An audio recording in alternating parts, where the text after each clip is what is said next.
pursuit of the Toyota Atlantic Championship, we've come north of the border to the beautiful and cosmopolitan city of Toronto, Ontario, Canada. Hello, everyone. I'm Bruce Flanders, along with the 1988 victor in the Atlantic Championship Series, Steve Shelton, and we're here for round number 6 of the Toyota Atlantic Championship. At the beginning of the season, Steve, in Long Beach, California, you predicted that Claude Bourbonnais and Brian Till would be 2 tough customers.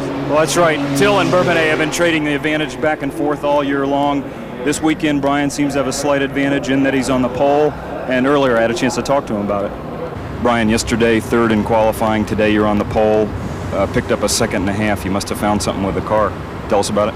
Yeah, we did. We found some problems with the gears. We guessed on the gears, and yesterday we'd never been here before and kind of tried to make our best guess, and we're off a little bit, and we were down on revs, so we changed the gears. The handling of the car yesterday was fine. It was just a matter of trying to get the right amount of horsepower to the ground coming out of the corners. Last race at the Glen, you were on pole, and Bourbonnais got by you on the start. Any plans to protect that position going in? Well, I think one of the problems that I've had all year long is I'm learning about the car every race and not being real accustomed to it. And at the fact at Watkins Glen it was raining in turn 1, I wasn't willing to push it just quite as hard as Claude was, and made the mistakes of getting on the brakes too early going down there, thinking it might be a little slick. I won't make that mistake here. Good luck. Thank you. Another one of the more interesting stories this weekend is the gentleman who qualified on the outside of the front row. In fact, a solid qualifying performance by Pottstown, Pennsylvania's Freddie Remrep, and Steve spoke with him. Fred, 2 races ago we saw you in a horrific accident at Montreal. Today you share the front row with Brian Till. How are you feeling? Well, I broke a bunch of ribs. In the last race I was pretty weak. This race I'm getting my strength back slowly. Just got to be patient. What's the strategy for this particular race here? Well, Till and Bourbonnais are in their own personal battle for the championship, and I'm just going to try to drive my own race. Good luck today. Thanks. In addition to those stories, there are a couple of other really fast guys we're going to have to keep our eye on this weekend. Well, I'm going to keep my eye on Jason Holhouse. He's a young man from Toronto. He's got some speed there, and he's in the 4th position. Right behind him, lined up probably the best street racer in the business, the 1987 champion, Johnny O'Connell. Should be some fun. All right, well, this is going to be a good one. Round 6 of the Toyota Atlantic Championship coming up. But today, the focus of attention is in Toronto, Canada, as the cars move to the grid for the Toronto round of the Toyota Atlantic Championship. Today's race is brought to you by your Toyota dealers and their quality line of cars and trucks. Toyota, I love what you do for me. And by Quaker State, the Big Q is one tough motor oil.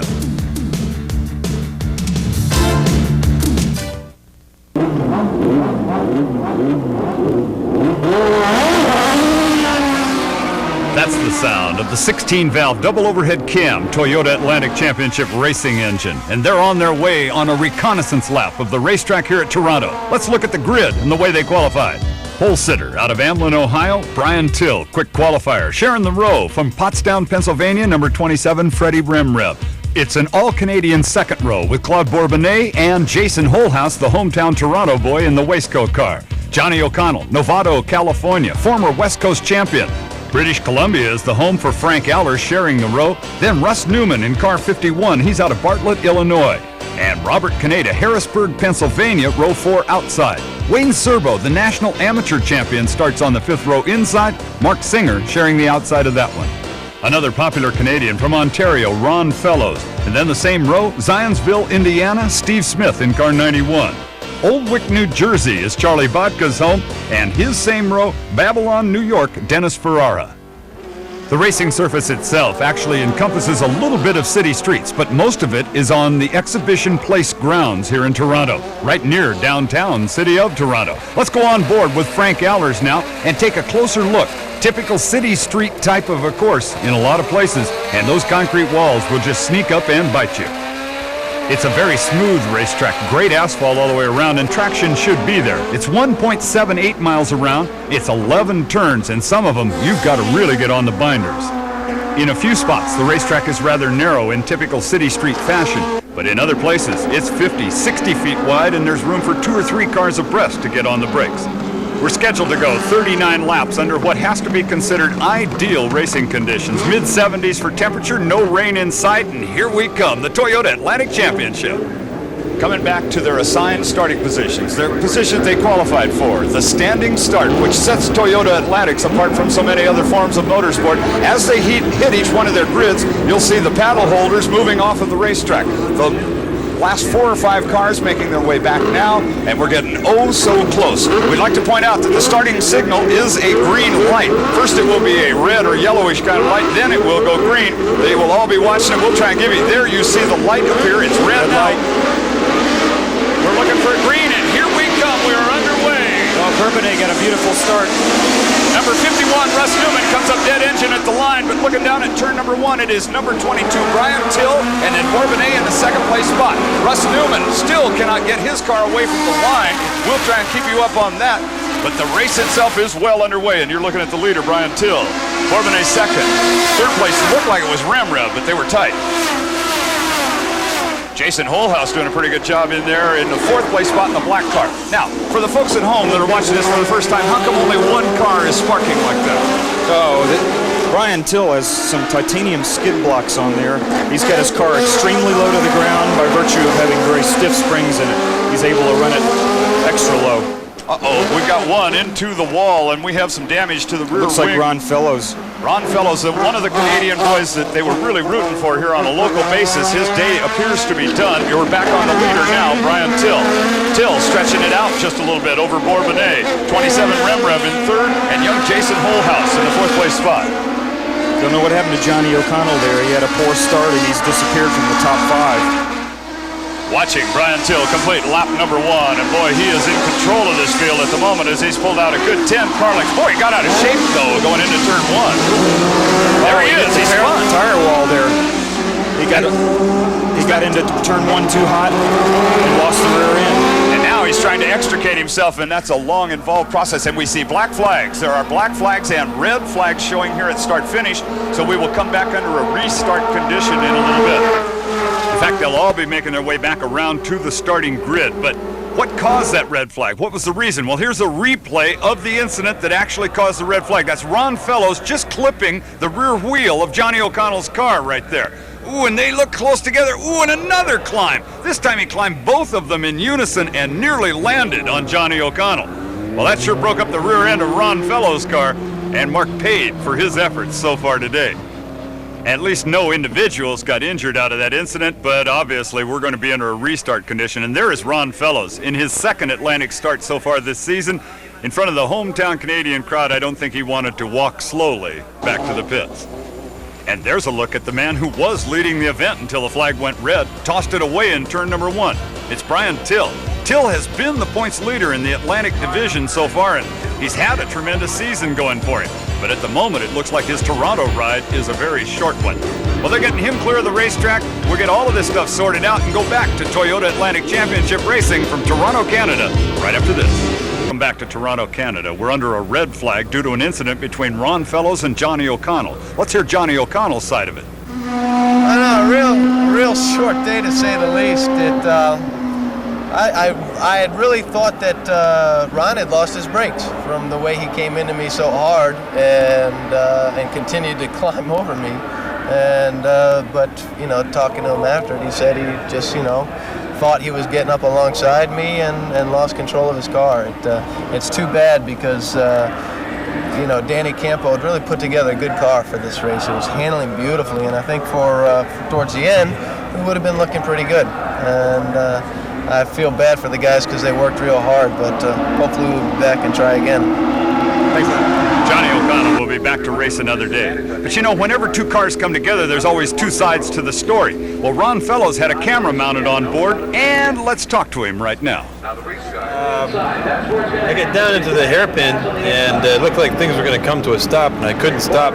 Lost use of the clutch. I tried to weave my way through, and I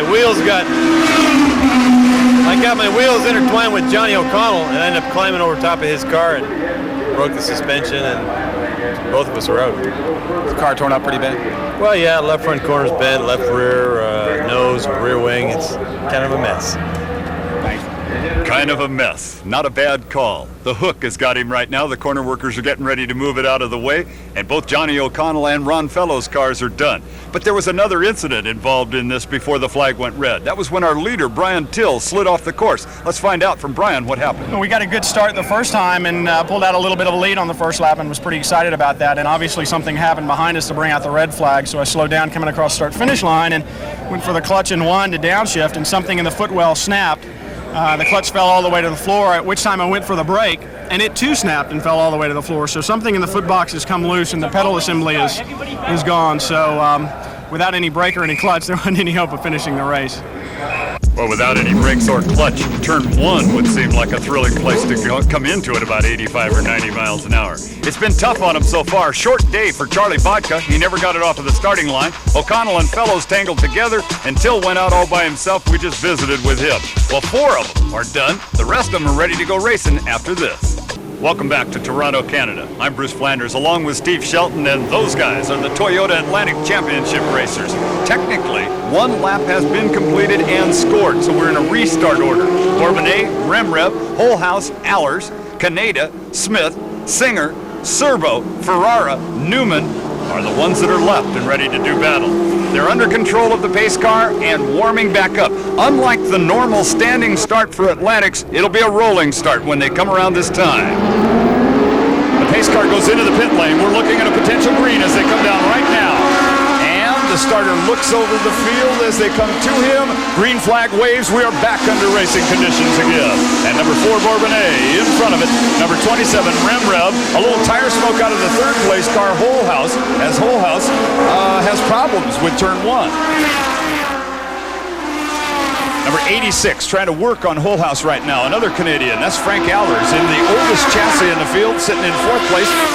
And now you're on board with Frank Allers as he tries to reel in fellow Canadian Jason Holhouse. Frank Allers doing a heck of a job with this 5-year-old chassis here. A remarkable guy. Number 86, that's Allers, holding down the 4th place position. Back on the leader, Bourbonnais in the red, number 4, then 27, Remrev. 49 is the young Holhouse, and Allers there as he goes through the corner. What we have up front is 2 Reynard chassis, followed by a Swift, followed by a Ralt, followed by another Swift. That is 3rd place, Holhouse. 4th place is Allers, the number 86. And at the moment, they're the better battle on the racetrack as you look at 7th, 8th, 9th, and 10th going underneath you. Picking up the leader, the red car of Bourbonnais as he approaches start-finish line once again. And Bourbonnais crosses the stripe with maybe a half a second. It's a short half a second over number 27, Potsdam, Pennsylvania's Freddie Remrev. By the time they hit this start-finish line, they're doing roughly 110 miles an hour. The leading cars are probably max out at the end, turn 1 at 140. But right here on, this is the fastest portion we're watching, right? That's peak velocity for these cars here at this circuit, probably somewhere between 140 and 50 miles an hour. Quite fast. Ooh, a lot of tire smoke out of number 12. Mark and the Singer. number 12 car, Mark Singer. Right behind him is Steve Smith, trying to keep the pressure on him. He gave away some time there. And Dr. Bob Canada, the orthopedic surgeon in car number 37, sitting 5th on the racetrack and trying to get around Holhouse. Actually 4th on the racetrack, trying for Holhouse. There's Singer, the number 12 car, and behind him Wayne Servo. Servo has gotten around Steve Smith, and more tire smoke out of Singer. He's having some trouble with those front brakes there. It appears as though he's got the brake balance more towards the front than it needs to be. The leaders come by and complete another lap on us as we're watching that battle. If you're having a brake imbalance like that, you just go ahead and fight it for the rest of the way? Now, it'll be interesting to see. I was about to say that if Mark is doing his homework there, he'll try to dial some of that front brake balance out to the rear where he won't have that problem later in the race. However, he may have flat spotted some tires by this time. He's done that a couple of times. Reynard chassis a pair out in front of it. In fact, both of them run out of the comp prep truck, and a lot of wrenching goes in and intelligence shared between these two guys as to how to set up the car. Big advantage there. These two guys work well together. I was speaking to Dennis Eade about his 2 drivers here. Claude Bourbonnais and Freddie Remrev, they exchange information freely. Dennis works with them beautifully. A guy probably the most experienced crew chief in the Atlantic business now. Bourbonnais in the red car comes off the corner well. I don't really think that Remrev will come up and challenge him hard because, as we mentioned, they both share in the same toolbox right now. Yeah, my guess is that they're going to work together here to try to get away from the rest of the field. Seems like they're not having a lot of trouble doing it either. Well, they are flat marching away from number 49, Holhouse, and then the number 86 car in fourth, Frank Allers. I'm amazed at Allers. He's really got that car working good, and he's driving the heck out of it, too. Coming at you right now, the red car is Bourbonnais, Remrev in the second place spot. The two of them, as we've mentioned, have broken away cleanly now. And it is up to them to see who's going to end up taking this overall at the moment. There's your break back to Holhouse, the third place car. And there inside is Bob Caneda making a move on Allers. Whoa! Grabbed a little bit too much of the braking right there, but took over the fourth place spot. And now you're on board with Allers, trying to chase Dr. Bob Caneda back down, but that 5-year-old chassis not helping. Bob Caneda is sponsored by a fitness center out of Pennsylvania, and he is a very physically fit gentleman. Loves his motorsports. We're watching Dr. Bob, as they call him on a circuit. This is a close-knit group of people who travel in a nomadic-like existence all over racetracks in the eastern United States. And Bob Caneda may be having some kind of a braking imbalance, too. There was a whiff of tire smoke off of his four corners, too. It's a delicate balance, and particularly in street racing where the brakes are so critical. You can't afford to get offline. You can't afford to lock them up and flat spot a tire. Back on your lead pair, Bourbonnais, and then Remrev, and boy, it is a gap now, a gap quite a ways on back to the third place 49 Holhouse and 37 Caneda, then 86 Allers. That is third place Holhouse, and here comes that battle for fourth yet behind him, and Allers with the rather elderly Ralt chassis holding down fifth in car number 86. Well, the Toyota Atlantic Championship excitement from Toronto, Canada will continue after this brief pause. From Toronto, Canada, it's the Toyota Atlantic Championship. Today's race is brought to you by Bud Light. Everything else is just a light. We wish to thank the race organizers. Our leader is number 4, Claude Bourbonnais. Chasing him oh so hard is number 27, Freddie Remrev. But Bourbonnais seems to be working quite hard, Steve. Is he just getting everything he can out of the car? You see Claude enter one of these tighter corners, and you see him pick up the inside front wheel. That indicates that the car is very stiff, and that he's driving it very hard. There's no conservative effort here. He's really letting it go. And Remrev is just tucked right in there and enjoying it at the moment, right? He looks like he's having no trouble with Claude here. They cross the stripe one more time and put another lap away in this race, and down into turn number 1 they go. Both of them handle turn 1 rather smoothly this time through. The cars look really well balanced, and we didn't see that in Long Beach. These two fellows were having a lot of trouble, and Dennis Eade has been working with Carl Haas and Reynard to get these cars all sorted out, and they really have them sorted out now. Freddie's making a move here. Certainly thinking about it and filling his mirrors up a little bit with that Valvoline logo. Don't forget, Fred had an advantage in qualifying over Claude. And Claude actually got off to a little bit better start. There you see the front left wheel picking up off the ground. 11 1/4 seconds back now to the third place. It has become a two-driver race, and these are the two with the hot hand at the moment. My feeling is that Reynard distinctly better car in the street circuit because of its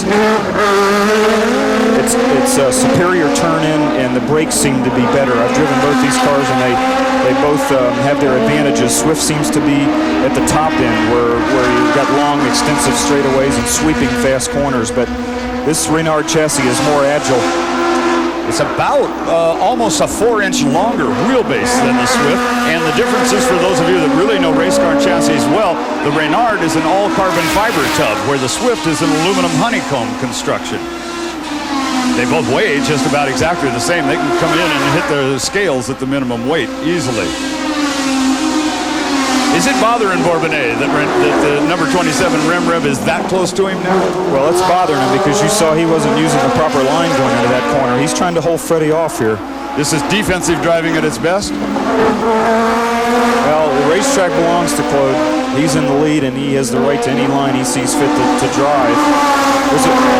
There's a fine line between sportsmanship and protecting your lead. And we're watching that fine line being drawn right now by the driver of number 4, Claude Bourbonnais, for the lead. But moving back in the pack, there is the number 91, Steve Smith. Smith sitting in the 7th place spot in the number 91. Very colorful, pretty car. That's number 0, Wayne Servo, the gentleman who won the National Amateur Championships in the Sports Car Club of America last year in the Atlantic Division. And putting some heat on him is number 51, Russ Newman. Ooh, a little out of shape for 91 Smith as he came through that section. Wayne Servo's from New York. He's got a lot of talent, and he's taking his time and getting used to the car and not trying to do more than he's ready to do at this point. I think he's using a lot of maturity here. Now Servo is in a Swift. Behind him, Newman is in a Reynard.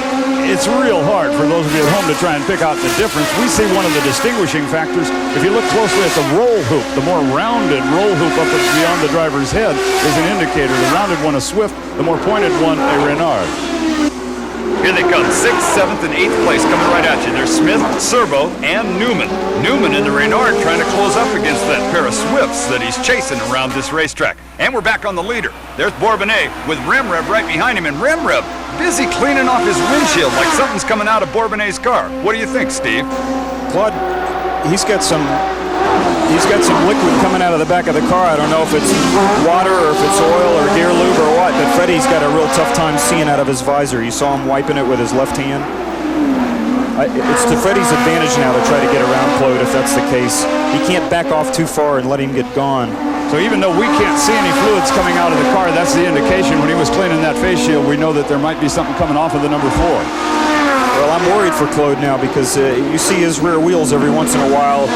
He gets a little loose under braking in the rear, and I'm wondering if something's spilling out of the radiators there and getting on the rear wheels. That's a real possibility.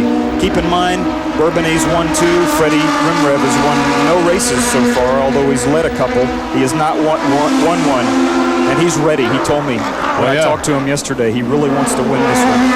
Last time around, the lap of 108.51, the mile per hour, 93.5. So they're stepping up. They've picked up another mile an hour and change in this last lap around. 1.78 mile circuit, and they won't hit traffic for a while, even as quick as they are going. Those back marker guys in the same equal Toyota engines, able to keep out of their way. The Toyota Atlantic Championship from Toronto continues right after this.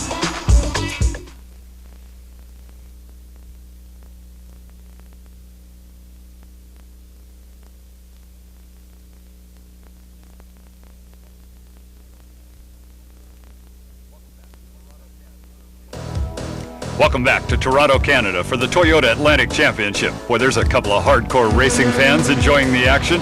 Here come the leaders back at you. Bourbonnais still in front and Remrev second. But let's look at the whole leaderboard and see where they sit. Bourbonnais, Remrev, 3rd place is Whole House.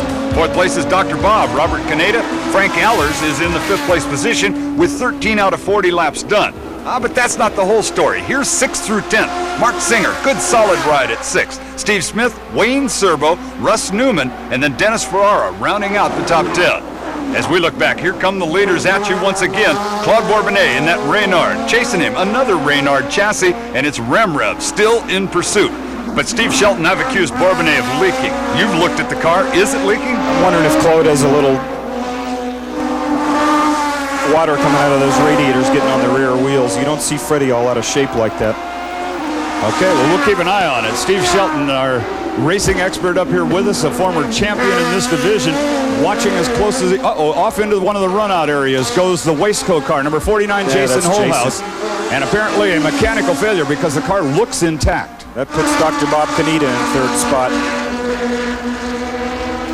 Heck of a way for young Holhouse's day to end. Boy, he was on his way to a victory stand position at the moment.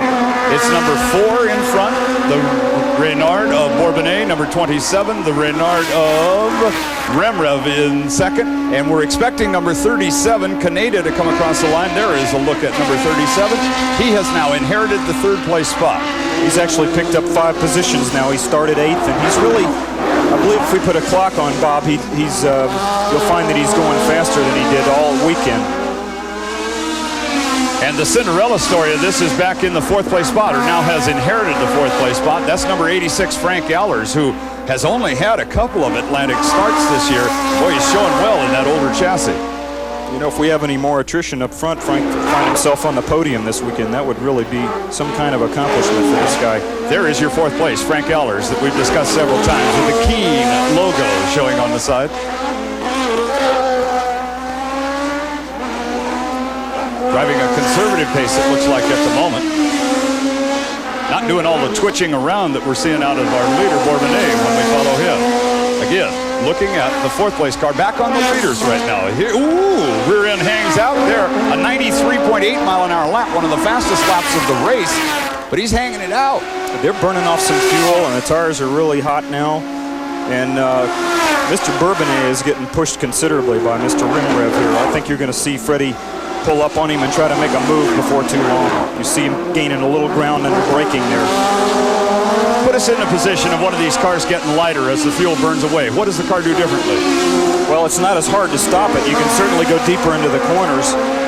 There's not as much weight mass to try to slow down. And the cars get, actually get a little twitchier. We're coming close to the halfway point in the event itself, and it looks as though Rimrev has picked back up some of that distance as we go to a little further back in the pack. That's number 91, Steve Smith, number 0, Wayne Servo, and right behind Wayne, in fact, breathing up his exhaust tip right now, is 51, Russ Newman. Russ was one of the pioneers in getting this Reynard chassis developed here in North America. He's got himself some sponsorship from Kieran Beer, and I think Russ is one of the great guys in Formula Atlantic racing right now. Steve Smith, that 91 car that went away, the lead of that 3-car group. That car wins every time there's a beauty contest. Servo lights up the tires. Newman almost got a chance to get it in there, too.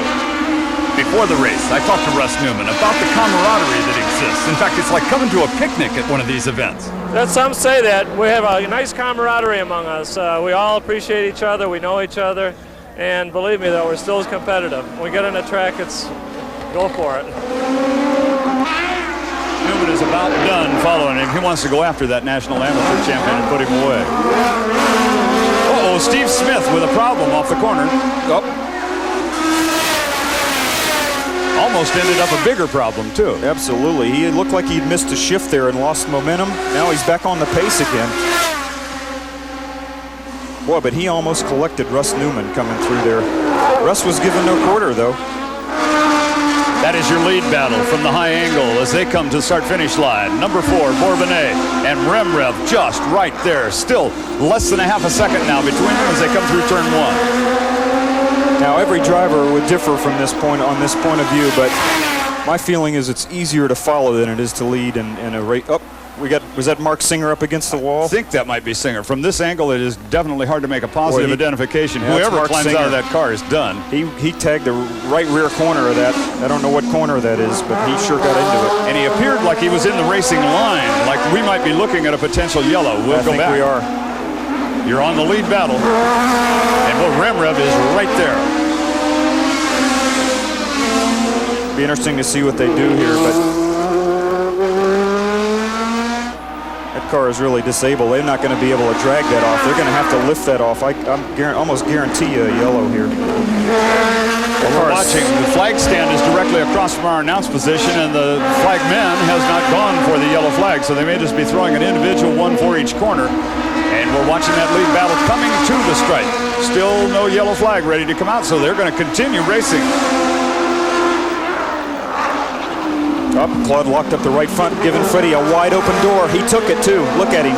Slipped right inside there. A pass for the lead, and Freddie Rimrev marches out to hold down the lead position as we're just about exactly at the halfway point in the event. Now you're going to find out how good a leader Freddie Rimrev is with his teammate right on his tail there. Yep, he's using all the road. He's also, looks like he's looking in the mirrors a lot too. Yeah, he is. You don't need to drive with your mirrors when you're leading a race like that. Let's go back and take a look at the replay. This is turn 1, and that's the right front smoking hard on Bourbonnais as Rimrev sees the opportunity and seizes it. Claude is not going to let Freddie get away, I'm sure of that. High angle, still the same race as Rimrev stretches out about 4, maybe 5 car lengths there. We go back into the pack once again, and Russ Newman still working on the back of Wayne Servo. Servo now holding down the 5th place position in the 0 car. Number 51 Newman is 6th, and 91 Steve Smith, after that missed gear change, 7th. Let's take a look right now at the top 5 as they sit. Remrev, Bourbonnais, Caneda, Allers, and Servo with 22 of the 40 laps down. And we're returning to Toronto right after this.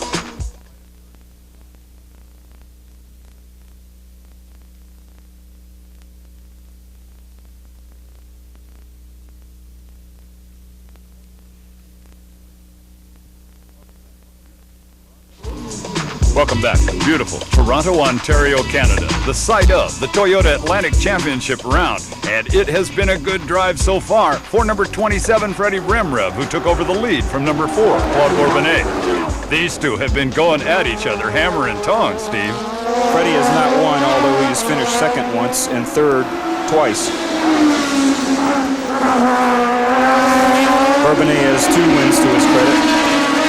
Now we're seeing that's Frank Allers, number 86. Right behind him is number 0, Wayne Servo, and number 51 is Russ Newman.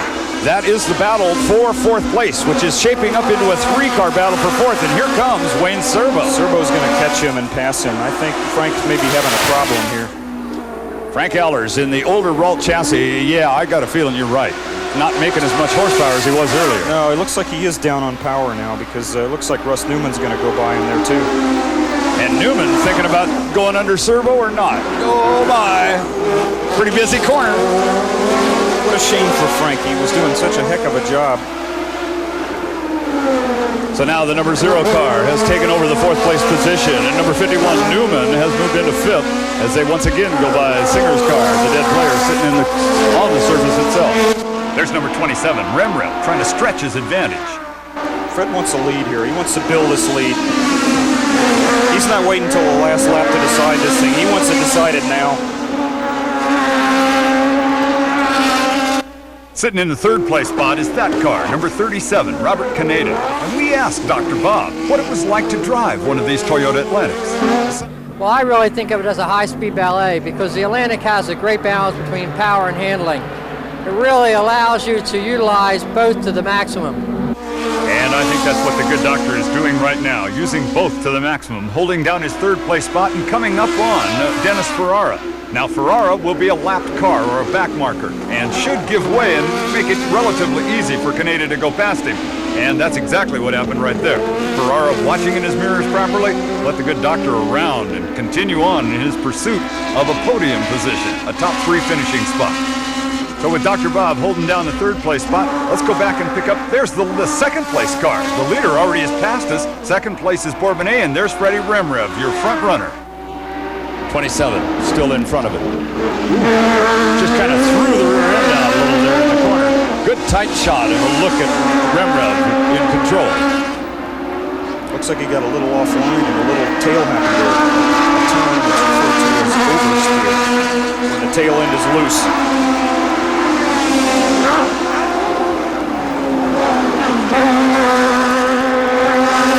Well, you're right. He wasn't 6 inches away from that wall on his driver's left as he came through turn 1. He's using all the road. I mean, that's an indication these guys are really driving as hard as they can drive. In a sprint race, the duration of these races here where you're less than 100 miles, I mean, you can use the car 100%. There's no holding back for Freddie's really getting tail happy there. Now, do we think that the racetrack is getting a little slicker, or is it the car lighter? It could be somebody laying down a little moisture there, but Fred is not following Claude anymore. He has a clear track, so it'd have to be somebody, in one of the cars that he's getting ready to lap here, maybe. Fred is actually, he may be just driving it hard. If it feels good, do it, right? That's exactly right. That's back at the battle now between number 0, Wayne Servo, and number 51, Russ Newman. As we've got 28 laps or so in the books, that's the battle for the 4th place position. And Russ Newman, whom I've accused several times of wanting by Wayne Servo, may be taking a serious look at him once again. Russ has done it.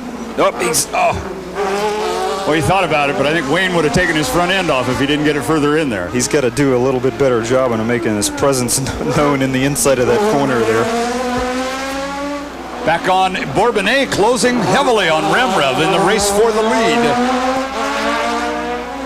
Well, he's right on his gearbox now. Freddie knows he's back there too. You can see him glance in his rearview mirror.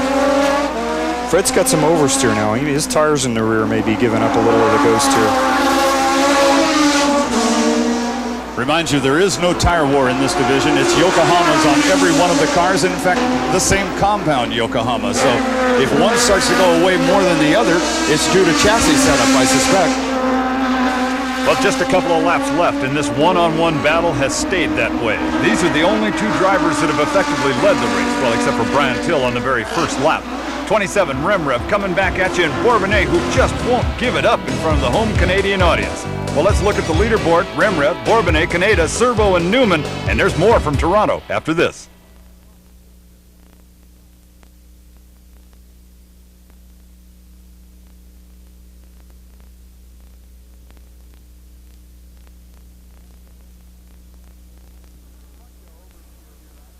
Bunch of oversteer here. I don't know what's happened to Claude's car. It's very loose in the rear.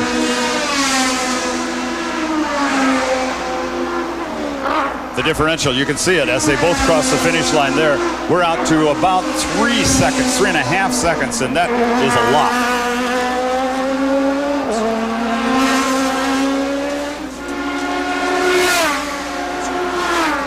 Remrev coming through the pack. He's coming up on number 91, Steve Smith again. And Smith has been motoring pretty well. The difference there quite visible back to Bourbonnais. You see Freddie sawing the wheel back and forth like that. His car's not sticking as good as he'd like it to. He's having to work hard today. Third place driver in your screen right now. That's 37, Bob Kaneda, who has been quietly and efficiently going about his job. And Kaneda will end up on the victory podium before this day is done if he continues. The leader passes number 91, Steve Smith, and puts him down 1 lap. That's number 5, Dennis Ferrara, going by there. He's not having the best of days, and he'll be the next victim for the leader, Remrev.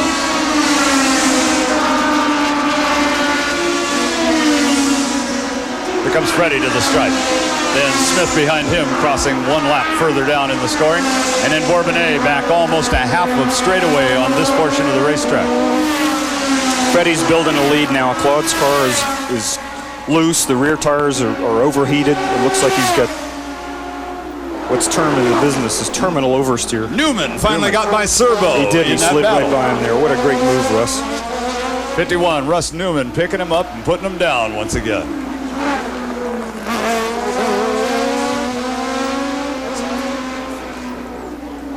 51, Russ Newman in your picture right now, turning in a very smooth, consistent performance. And one other thing has entered into the computations at this point in the day, due to the fact that it's a busy weekend and a lot of tires went there on the Servo. They told us that there might be a time limit on this race, and it may not go the full distance as far as the 40 laps. It's a busy weekend with Indy cars and Camaros and all kinds of things on this racetrack, and there was only so much time that the promoters and organizers could devote to the Toyota Atlantic Championship. So there is a potential that we could see an early checkered flag. Freddie's got at least 1 more lap. When do you start celebrating if you're Freddie Remrev? You don't until the checkered flag is passed over your head. There's been more than one instances where cars have broken 100 yards before the finish line there. That's a good shot of Remrev checking his mirrors to see just who's near him and if he has all the inventory correct on the competitors that he's facing. The starter has the checkered flag in his hand there. We're very close to the end of this race. The starter has the stopwatch in his hand and the checkered flag. This could be the last lap. Directly across from us is the flag stand, and we're watching a meeting of the minds go on as they try to decide whether this race will be foreshortened or whether it will go the distance. There are not many laps left. In fact, if you're going on the total lap count, there would be less than 5 laps left. But the starter watching the field, and the checkered flag is in his hand. Checkered flag did not wave. He tried to give it to the wrong car. Here comes now the lead car, and I think we're going to see the checkered flag right here. Oh, that was a mistake here. Oh, he held it. And he actually displayed that to someone. He displayed it to Russ Newman, then he let Freddie Remrev go by. Now, Newman's going to be out of the power thinking the race is over, and Remrev is going to come up steaming up on him and put Russ a lap down. All right, 27. That is Freddie Remrev, still with control of this event. In fact, apparently the only one with control of this event at the moment.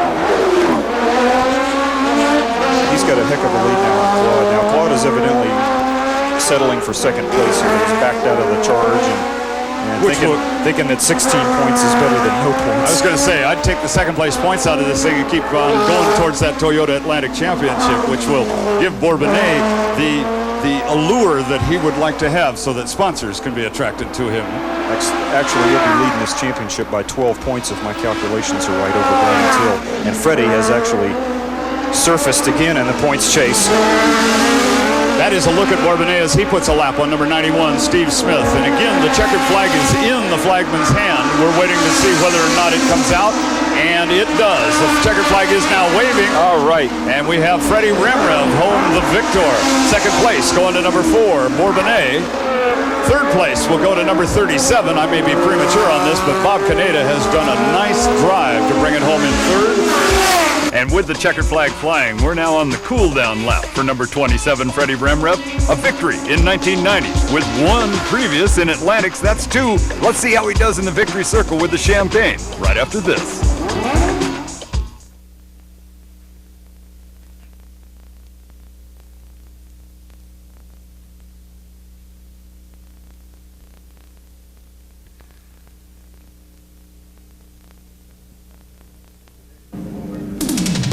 Today's Toyota Atlantic Race has been brought to you by your Toyota dealers and their quality line of cars and trucks. Toyota, I love what you do for me.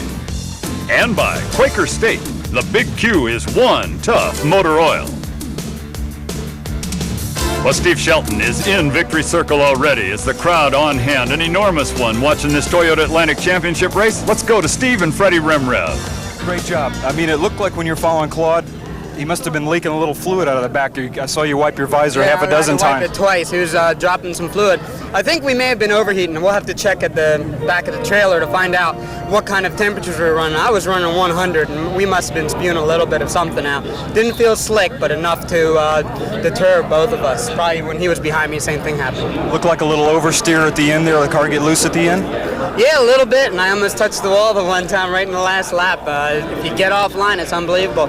The apexes just kept on getting earlier and earlier. Well, he left you one open and you took it. First one of the season. Good job. Yeah, thank you very much. And our congratulations to Freddie Remrev. And here's a happy gentleman. That's Mr. Remrev, and he's on his way to find Mrs. Remrev. So it's hard to figure out who is happier now. Let's join Steve Shelton again in victory circle, this time with Claude Bourbonnais. Great job. Finished second. Keeps you alive in the points. In fact, you're ahead in the points. You gave Freddie one opportunity. Was that due to some oversteer or you're watching? What happened is I had problems with my brakes, setting my brakes. I was locking the rear at the end of the straightaway, so I gave it a half a turn towards the front, and that was just enough to lock the front in corner 1, and I lost the line, the traction, and I just went wide, and Freddie took the opportunity and passed me. Looked like you were, Freddie was clearing his face mask. It looked like you might have been leaking some fluid. Was the car overheating or misbehaving in any way? No, the engine was fine. I had no problem with the engine. My problems were with the setup. The car was hard to drive, very edgy, very edgy. Well, congratulations on a great finish. You're leading the championship. Good job. Nice job bringing a twitchy car home to a second place points-paying position. Here's the results. Freddie Remrev the winner, Bourbonnais second, Caneda third, Newman fourth, and Wayne Serbo rounding out the top 5. Sixth is Steve Smith, then Frank Allers, Dennis Ferrara, Mark Singer, and Jason Holhouse. 11th on back looks this way. Brian Till, Johnny O'Connell, Ron Fellows, and Charlie Vodka. Now let's rejoin Steve Shelton down in the victory circle area with a happy third place. Thank you. Bob, terrific ride. I mean, you went from 8th to 3rd, made the podium. It must feel great. Well, it does, Steve. I took your advice. I took my time and ran consistently, and it went real well for me. How about lap traffic? It looked like maybe that worked to your advantage a little bit. Yeah, it did. I got under cleanly. I don't know what happened to the people behind me, but I was able to put a little distance on them once I got under and through the lap traffic. Got to move you forward in the points, too. Great job. Happy for you. Thank you. Here's the way the points look in the Atlantic Division. Bourbonnais on top, but just barely over Till. Remrev, Smith, and Caneda rounding out the top 5 after 6 races. Well, Steve Shelton, it's all over but the shouting right now, huh? What a great race. I know Claude drove 10 tenths and Freddie drove 11 tenths today, and I think that keeps Claude ahead in the points, but Freddie is very much alive in this competition here for the championship. And Freddie Remreb's celebration is far from over, but we're actually done here in Toronto, Canada. We'll see you at our next stop down the trail. For Steve Shelton, I'm Bruce Flanders. Thanks for watching.